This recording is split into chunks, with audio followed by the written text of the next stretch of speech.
So now that I've got the bumper done and the lights mounted up, I need to work on wiring everything in. What I've decided to do is to go ahead and run one of these 8-gang switch panels. Eliminates having a bunch of individual relays. I went with the Mictuning. I've used their stuff in the past and I found it to be pretty good quality for the money. I've never really had any issues with it. So I went with their 8-gang system. It comes with all the standard items that most of these 8-gang systems come with. It has a mounting plate for the controller, battery cutoff, and the controller. Various stickers you can put on the lights once you wire everything up. I also decided to go ahead and install some rock lights. And again, I got these also from Mictuning. So as far as finding places to mount everything, I have this tray from First Gen Off-Road. Cameron makes these. They're very nice. They have a good amount of space, but I'm gonna need more space than just this tray is gonna provide. I had this leftover shelf. I just cut a corner out of it here, and I've used 3M panel adhesive tape to glue this down to the top of the stock fuse box. These are the wiring harnesses that came with the lights. Okay, so I just cut those right there in the relay, and now I have the plugs that go into the back of the plug. Okay, I plugged in the 4 lights up front here. All right, for the sake of positioning, I'm gonna go ahead and put the controller for the rock lights in where it's probably gonna sit as well. Okay, you can see that's all I need right there. All right, I got everything roughly in place where I'm gonna put it. All right, I've got everything wired up.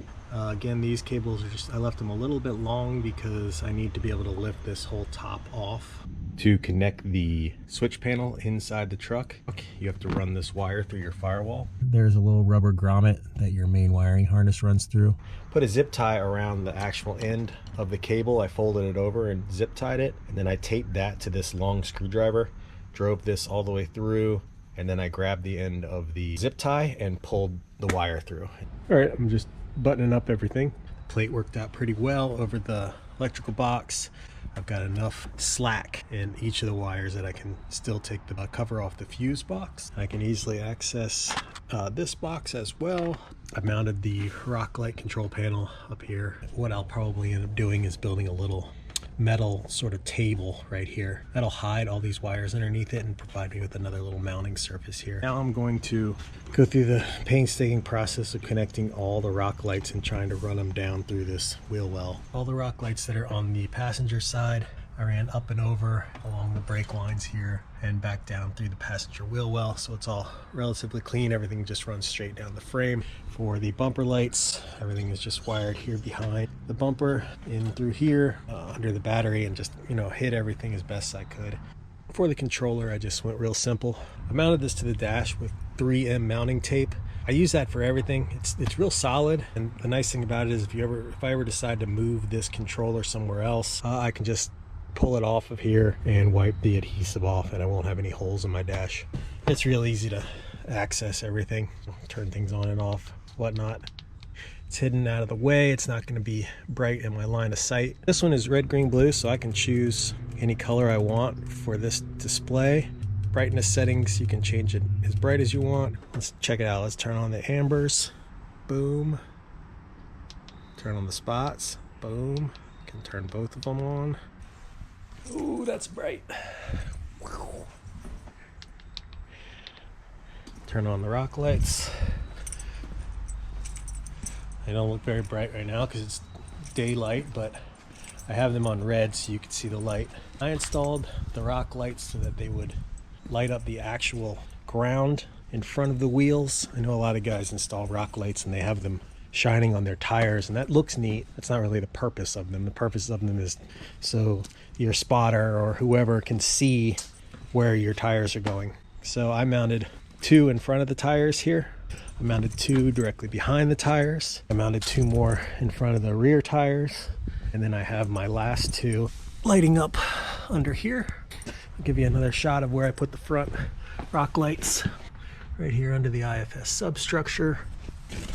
2 right here on the transmission cross member. My skid plates are off right now, but when I put my skid plates back on, they will not be blocking that light. The 2 back here I mounted up kind of above the leaf spring on the upwards portion of the frames. They're protected from anything.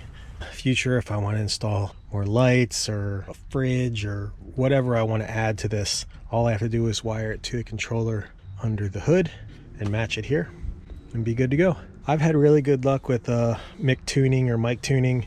They have good customer service. One of the pieces that came with this was damaged in shipping, and they're just immediately sending me another one. I've used other stuff from them on other builds, and it's been fine. Whatever your budget is, the aux beam stuff is very, very nice. And then obviously you can get up into the Switch Pros, which is very expensive, but also very nice. So there's something for every budget. Like I said, I've always had good luck with these. So for me, I got the 8-gang switch panel along with the RGB rock lights. That entire setup ran me less than what just the 8-gang switch from aux beam would run. So for me, it's just a logical choice. The Mictuning rock lights come with an app. The app's pretty simple.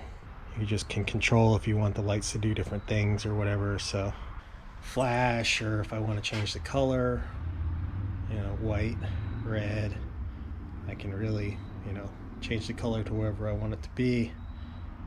You can make it cycle. All this stuff's, it's neat to have. I probably will never use it unless I want to show off in a parking lot somewhere or whatever. It's neat to have the option. And the red, green, blue Bluetooth was only like $8 more than just the regular white lights. So I went for it. So right as I was finishing up the video, the fog lights showed up.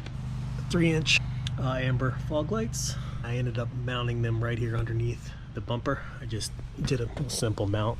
They tuck in there nicely.